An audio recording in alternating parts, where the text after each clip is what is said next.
Hey guys, welcome back to another video here, a 3-for-1 special video response to a good friend of ours here in the community, Majora T. He has a series called the Table Topics videos, in which as of late he the last three table topics that he provided were based on game characters. The first video was non-white gaming characters. I think the second one was memorable gaming characters, and the third one was protagonists in video games. So I figured since they're all three of them are themed or related to characters, and I'm running behind because I meant to do some video responses to those three videos in the past. I figured, why not do a 3-for-1 special, change things up a little bit, but I'm running behind on my videos in my channel a lot. There's a couple of impressions videos I want to do, a pickup video, but a lot of content that I want to share with you guys, but very little time. So without further ado, let me just say that this video is brought to you by a Funky Buddha Hefeweizen. Just enjoying my weekend here. Pretty hot summer in Florida. So cheers, guys, and let's get started. So I'm gonna start by saying that for me it was kind of hard to kind of separate and differentiate the topics of memorable gaming characters and the protagonist video that he made, that Majora T made, because I think most of the time, for me at least, they go hand in hand. Protagonists in video games are characters that you spend obviously hours getting to know them and playing with them through the games. So for me, protagonists more than anything tend to be memorable, rather than say side characters or NPCs that you meet throughout the game. There are exceptions obviously, but that's why I kind of want to blend like the two together. And I'm going to start with a character that Teddy mentioned in his video for the protagonist table topic, and that is Kazuma Kyrie for the Yakuza series, which I tend not to reuse characters that were already used in other videos, but I do have to agree with Teddy that he is a very good protagonist and also a memorable character. And the reason being is I really like the array of personalities and of personalities that Kiryu has in the games. He can be a very tough, obviously, being a Yakuza, very aggressive, very violent person, using brute force sometimes to solve things. But at the same time, you can also see his compassionate side, in games like Yakuza 3, where he's part of that orphanage that he runs. And you can also see his silly side, mostly through like side missions in the games, the mini games or like the party games that, like the karaoke, for example, which is kind of like a staple of the series. So you see a non-serious side of Kiryu, that I think it's pretty funny. So depending on the type of mission or side content that you're playing, you can see different types of personalities. Which is something that I really enjoy about Kiryu, obviously. And another, I guess, important part is that the world around him also kind of builds his character. Kamurocho is a very believable setting, if that makes any sense. So I think even though the world itself is not part of the character, it kind of helps define the character, in my opinion, as well. And another good example of non-protagonist characters that are memorable for me are part of the Yakuza series as well, like Haruka, for example. She makes an appearance, I believe, in the Yakuza 1. That's the first game she makes an appearance, where she's a small child in that game. But as you guys know, the Yakuza games, there's like 7 of them, and the characters age throughout the games, which is kind of like cool to see these characters, I guess, grow up. Basically, it's kind of like a movie or a TV series, like a TV show, where you see the progression of the characters, not only in their personalities but also in their actual physical appearance. And I think Haruka is like the perfect example, because she starts obviously as a small child and then makes her way to being a young adult, all the way to Yakuza 6. So that's a character that even though she's not a protagonist, in the games. You know, she's kind of like a side character. Her story is very believable and very interesting as a gaming character on itself. Let me just look at my notes here, and of course, staying with the Yakuza games. I don't want this to be like an entire video about the Yakuza games, but also Akiyama is another character that I really enjoyed. You can argue like he's a protagonist because when he got introduced in Yakuza 4, you know, you have to play his own part of the game, but he's another character that I really enjoy, and again, you get to see that progression throughout the games with him, and of course, you know, characters like Goro Majima and all that. So very good example, the Yakuza series. But moving on, staying with the protagonists, I want to touch on you know, the Yakuza games where we talked about the world kind of helping shape those characters, and my next example is kind of like the quality of the games, how they define the protagonist of this particular series, and I'm talking about the Mario games. You know, Mario as a character.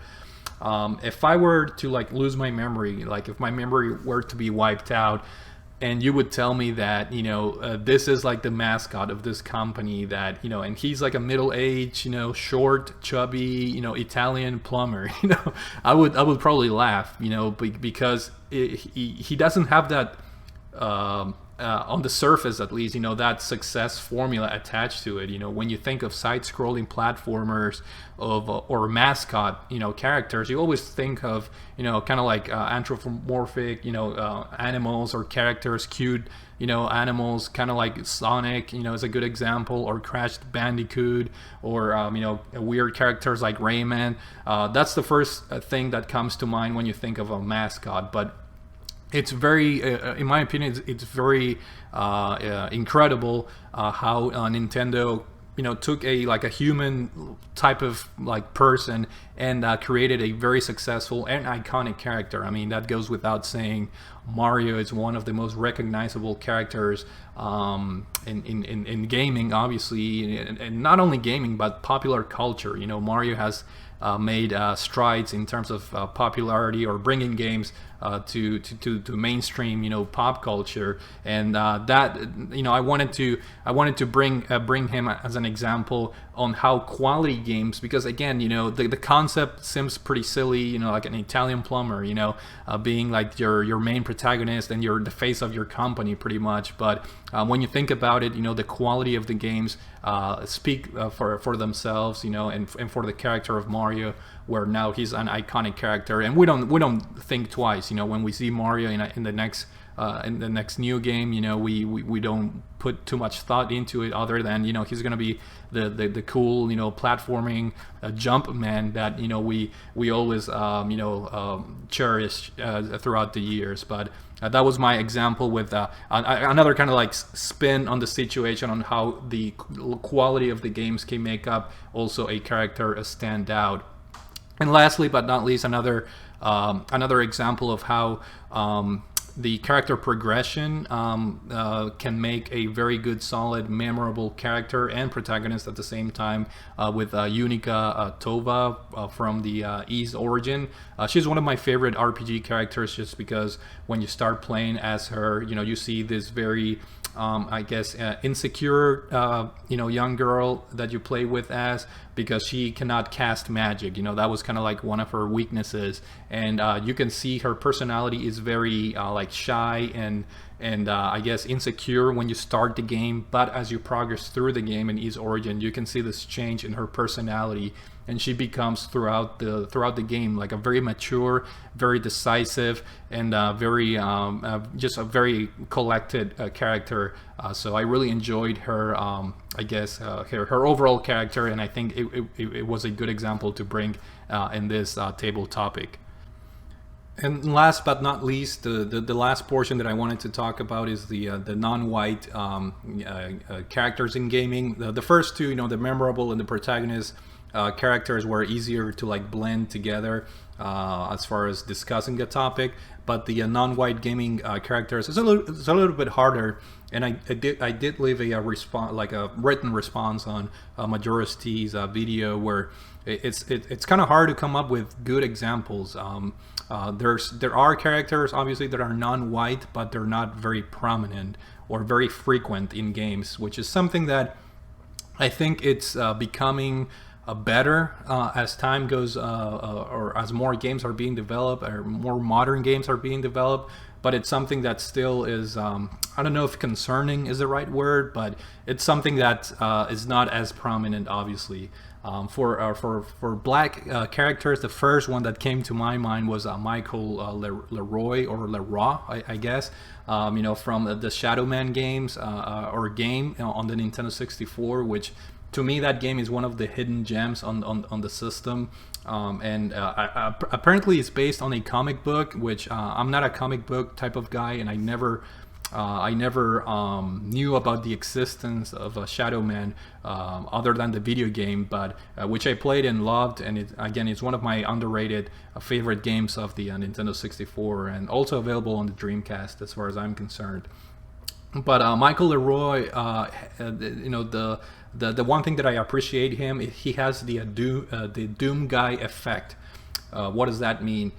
In Shadow Man, you have to go to like the dead side, and you have to fight all these like very bizarre, visceral, weird creatures from hell, including like historical like serial killers like Jack the Ripper and all that. A very obscure and dark type of setting, and very mature and gory type of vibe and setting to the game. But Mike Leroy, he's such a badass character that he has the opposite effect, kind of like the Doom guy, fighting demons in hell and all that. But he's such a badass that you don't feel scared or intimidated by fighting all these weird demonic creatures.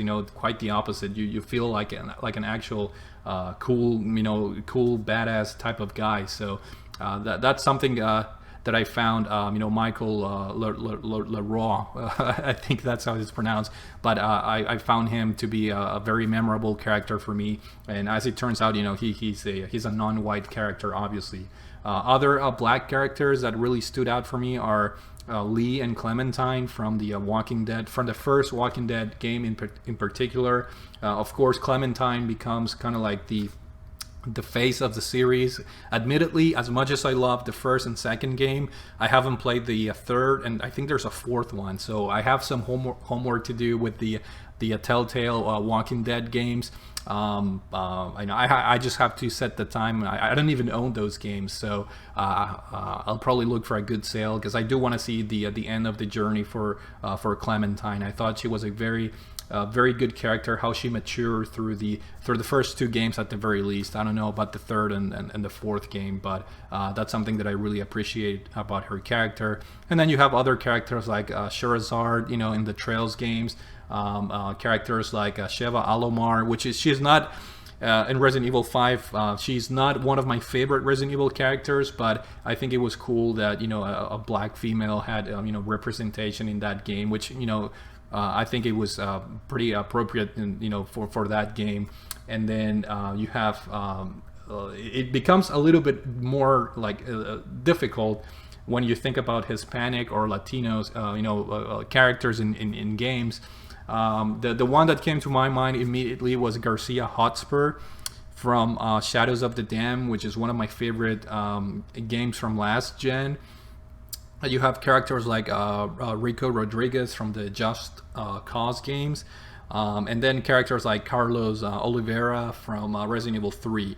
But other than that, I had a really tough time finding. I mean, I can probably cite more Hispanic characters, but the ones that kind of like I found them to be cool or that resonated with me are just like those three. I'm pretty sure if I think about more like Hispanic characters, I can come up with more. but that's kind of like concerning. You know, it's kind of hard to find, you know, quick multiple examples on my head. So that's I think the concerning part. You know, that it feels like they're underrepresented, you know, Hispanic characters, and the same thing can be applied to black characters as well. And but as far as like non-white, for example, Asian characters, I think they have a good representation just because a lot of the Japanese developer companies, obviously they use Asian characters. You know, you have the Yakuza games, you have the Shenmue series, and there's plenty more examples. So I think as far as Asian characters, they're pretty well represented, but as far as like Hispanic or blacks or maybe like Indians and other characters like that they just don't have a good representation. So with that being said, that's it. 3-for-1 special. I hope you guys enjoyed the video. I'm gonna be leaving links in the description below, so you guys can check out Majora T. And that's it for now. Hopefully you guys enjoyed this video. Thank you for watching, and I will see you all later. Cheers.